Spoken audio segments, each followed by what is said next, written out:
بسم الله الرحمن الرحيم. السلام عليكم ورحمة الله تعالى وبركاته. أسعد الله أوقاتكم بكل خير.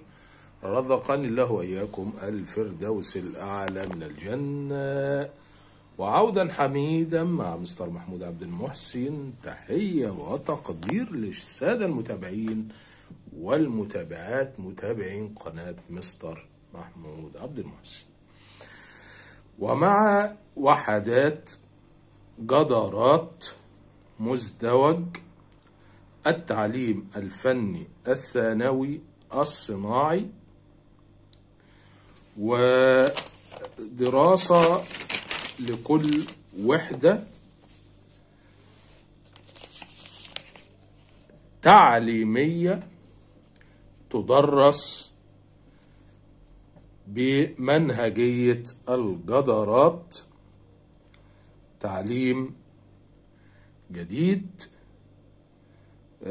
تهتم الدولة به في التعليم الفني الصناعي والزراعي والتجاري والفندقي، ومع تخصص الصيانة الميكانيكية وتشغيل المعادن. وكمان في التعليم الصناعي العام جميع التخصصات الميكانيكية، بالإضافة للسيارات والجرارات والتبريد والكهرباء. جميع الصناعات تهتم بوحدة السلامة والصحة المهنية، وحدة مسبقة لجميع وحدات الجدارات.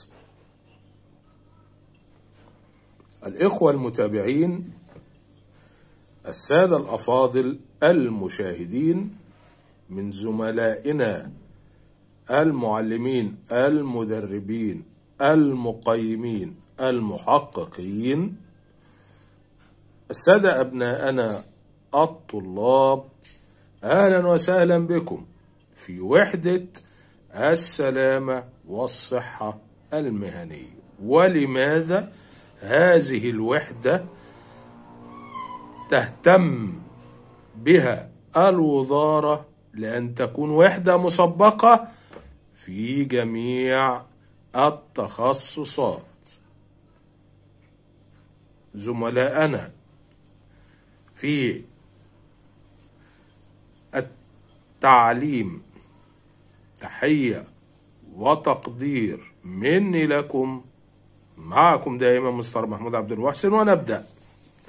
وحدة السلامة والصحة المهنية مطلوبة من رجال الصناعة في جميع التخصصات حتى الزراعية منها، والفندقية والصناعية بالأخص، للحفاظ على سلامة الطالب والمعدة والخامات، وعدم إهدار هذه الثلاثة جوانب في الصناعة. مهم جدا المحافظة على صحة الفني أو العامل أو المهندس، وبالخصوص الطالب الفني، طالب خريج التعليم الصناعي أو المزدوج. إذن هي وحدة تبدأ قبل جميع الوحدات، والطالب لا يمكن أن يبدأ وحدة أخرى إلا أن يجتاز هذه الوحدة. تتكون الوحدة من 4 مخرجات: معايير الأداء، 5 معايير لمخرج رقم 1، 5 معايير لمخرج رقم 2، 6 معايير لمخرج رقم 4، ومعيارين لمخرج رقم 4. أدلة التعليم: O أي بطاقة ملاحظة B وكيو وتقرير. B بطاقة فحص منتج، كيو امتحان تحريري، وتقرير للطالب عن نفسه. وفي نهاية الوحدة يتم اجتياز الطالب في 6 مرفقات.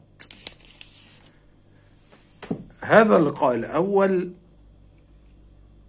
لقاء للتعرف على الوحدة، واللقاء القادم الوحدة بالكامل، عناوين ودراسة سريعة. انتظرونا في السلامة والصحة المهنية 2. تحية وإلى اللقاء. كان معكم مستر محمود عبد المحسن، كبير معلمي ميكانيكا نظري، والسلام عليكم ورحمة الله تعالى وبركاته.